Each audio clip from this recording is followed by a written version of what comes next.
बंगाल में एक बार फिर से राजनीति चरम पर। इसकी वजह है पश्चिम बंगाल के 24 परगना में स्थित बांग्लादेश की सीमा से सटे संदेश खाली क्षेत्र में फैली हिंसा। आप में से शायद ही किसी ने इससे पहले संदेश खाली का नाम सुना होगा। हाँ, वो बात अलग है कि अगर आप वहां के निवासी ना हो।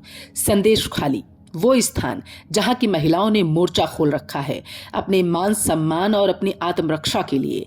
अत्याचार के खिलाफ डटी इन महिलाओं को अब बीजेपी ने भी अपना समर्थन दे दिया।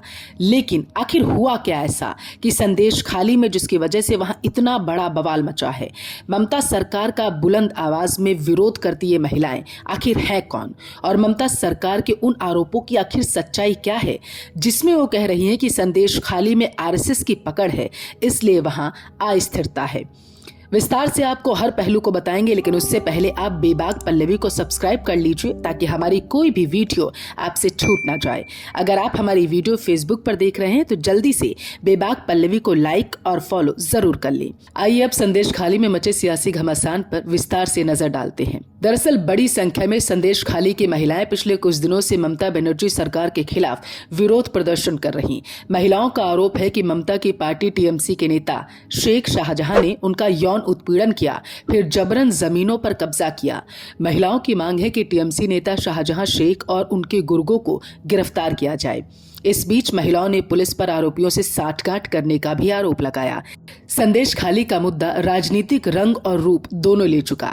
बीजेपी और टीएमसी एक दूसरे पर आरोप लगा रहे। बीजेपी ने टीएमसी सरकार पर महिलाओं की सुरक्षा में फेल होने का आरोप लगाया, तो टीएमसी ने बीजेपी पर राजनीतिक फायदे के लिए विवाद को भड़काने का आरोप लगाया। कैसे शुरू हुआ संदेश खाली में विवाद? 5 जनवरी को ईडी की टीम राशन घोटाला मामले में जांच करने टीएमसी नेता शाहजहां शेख के संदेश खाली वाले आवास पर छापेमारी करने पहुंची थी, जहां ईडी की टीम पर हमला हुआ, जिसका आरोप लगा तृणमूल कांग्रेस के नेता शाहजहां शेख के समर्थकों पर।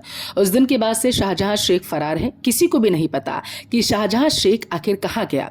इसके घटना के ठीक 1 महीने बाद 8 फरवरी को संदेश खाली की महिलाओं ने शाहजहां शेख और उनके समर्थकों पर दुष्कर्म करने सहित जमीन कब्जाने का भी आरोप लगाते हुए जमकर प्रदर्शन किया, और इसके बाद ये जो प्रदर्शन है वो आज भी जारी। महिलाओं का आरोप है कि शाहजहां शेख के गुर्गे रात में आकर जबरन उन्हें उठाकर ले जाते, रात भर काम करने के बाद सुबह उन्हें छोड़ जाते थे।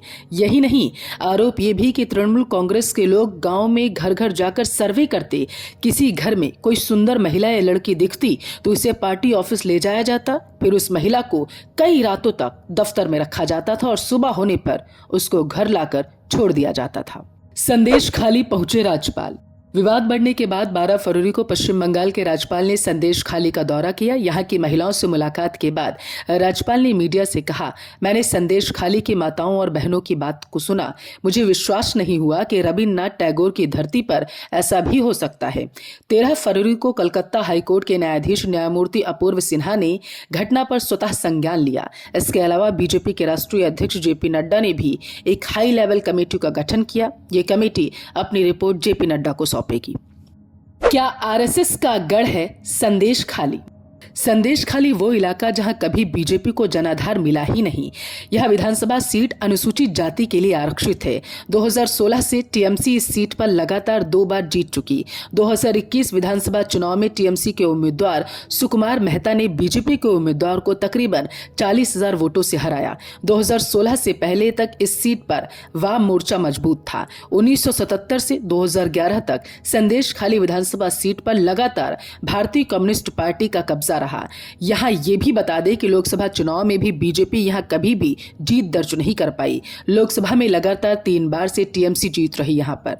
तो यह कहना कि संदेश खाली आरएसएस का गढ़ है या फिर बीजेपी के इशारे पर यहां पर चीजें हो रही हैं, तो ये राजनीतिक दृष्टि से तो सही नहीं लगता। महिलाओं के लिए सबसे असुरक्षित राज्य है बंगाल। साल 2019 में गांव कनेक्शन के एक सर्वे में पाया गया है कि देश में पश्चिम बंगाल की महिलाएं खुद को सबसे ज्यादा असुरक्षित महसूस करती हैं। राष्ट्रीय अपराध रिकॉर्ड ब्यूरो के आंकड़े माने तो वो भी कुछ यही तस्वीर बयां करते हैं। एनसीआरबी की रिपोर्ट के अनुसार महिलाओं के गुमशुदा होने के मामले में पश्चिम बंगाल दूसरा सबसे बड़ा राज्य।